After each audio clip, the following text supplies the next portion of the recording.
Welcome to Shri Chaitanya ఆన్లైన్కి స్వాగతం. నేను మీ పెంచలేసాను. మనం ఇటీవల కాలంలో టెట్ ఎగ్జామినేషన్ అడిగినటువంటి మంచి ఎకానమీ ప్రశ్న ఒకసారి మనం చూద్దాం. ఏంటనంటే మార్కెట్కి సంబంధించినటువంటి ప్రశ్న ఇక్కడ స్పందించడం జరిగింది. ఏమడుగున్నాడు? మార్కెట్ రకాలకు చెందిన వాటిలో భిన్నమైనది కనుగొనండి అని అన్నాడు. ఇప్పుడు మార్కెట్ అంటే ఏంది?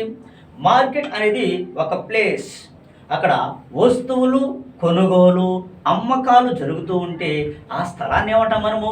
మార్కెట్ అని పిలుస్తాం. కామన్. ఇప్పుడు ఇక్కడ మార్కెట్ రకాలు అని అడిగినాడు.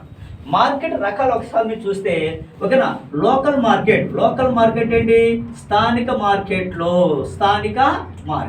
మరి అదేవిధంగా రీజనల్ మార్కెట్ ఏంటి? ప్రాంతీయ మార్కెట్లు. తర్వాత మరొక మార్కెట్ ఏంది? జాతీయ మార్కెట్లు. తర్వాత మార్కెట్ ఏంది? అంతర్జాతీయ మార్కెట్. అంతే కదా, అంతర్జాతీయ మార్కెట్. ఇది ఫ్లో అడిగింది. First local market and regional market, national market and international market. ఇవి మార్కెట్ యొక్క రకాలు. మార్కెట్ ఎన్ని రకాలుగా ఉన్నాయి మనకు?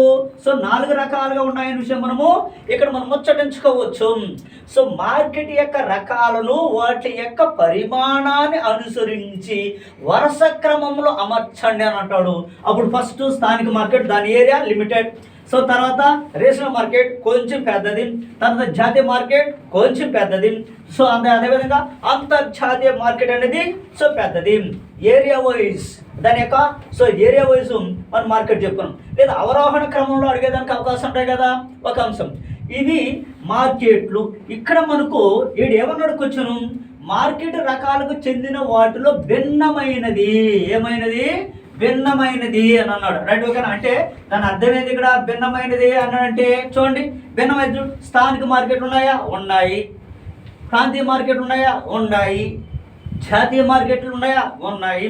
ఇక్కడ వారాంతపు సంత మార్కెట్ అన్నాడు. వారాంతపు సంత మార్కెట్ ఎందుకు వచ్చింది ఇక్కడ? భిన్నమైనది కదా ఇందులో మార్కెట్లో. Right, okay. నేనేం చెప్పాను? Local market, regional market, national market and international markets ఇవే ఉన్నాయే కానీ ఇక్కడ వారాంతపు సంత ఎక్కడొచ్చింది? లేదు. కాబట్టి భిన్నమైనది ఏదంటే వారాంతపు సంత. రైట్, ఓకేనా? ఆన్సర్ మనకు అయిపోయింది, ఫినిష్. ఇది చదవాలి. మరి వారాంతపు సంత కాన్సెప్ట్ వచ్చింది కదా, దాని గురించి మనం చదువుకో. వారాంతపు సంతలో వస్తువు యొక్క ధరలు తక్కువగా ఉంటాయి. ఎక్కువగా ఉంటాయా? తక్కువగా ఉంటాయి. Right, okay. ఇక్కడంతా కూడా లోకల్ వస్తువులు ఎక్కువ దొరుకుతాయి. ఆ లోకల్ పరిసర ప్రాంతాల్లో పండించినటువంటి రైతులు పండించిన పంటలన్నీ కూడా ఒకనా ఆ వారాంతపు సంతలో ఒకరిని తీసుకొచ్చేసి వస్తువులను అమ్ముకోవటం అనేది జరుగుతూ ఉంటుంది.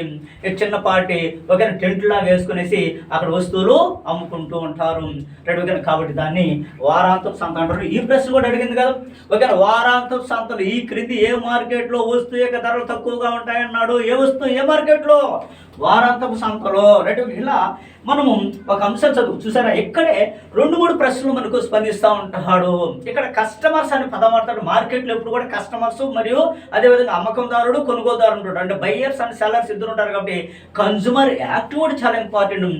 నూతన కన్జ్యూమర్ యాక్ట్ ఇప్పుడు వచ్చిందని అంటాడు. రైట్, ఓకేనా? అదేవిధంగా అంతకుముందు కన్జ్యూమర్ యాక్ట్ ఇప్పుడు వచ్చిందంటాడు. అదేవిధంగా వినియోగదారు దినోత్సవం ఎప్పుడు జరుపుకుంటారు అని చెప్పేసి అంటాడు. ఇలాంటి ప్రశ్నలు పూర్తిగా మనం చదువుకోమన్నారంటే 100% టెట్లో మీరు రానున్నటువంటి టెట్ 2026 ఆగస్టులో రాయబోయేటువంటి టెట్ ఎగ్జామ్ మీరు ఖచ్చితంగా మీరు ఈ బిట్ నుంచి మీరు ఎక్స్పెక్టేషన్ మీరు చేయవచ్చు. రైట్, ఓకేనా? Right, thank you.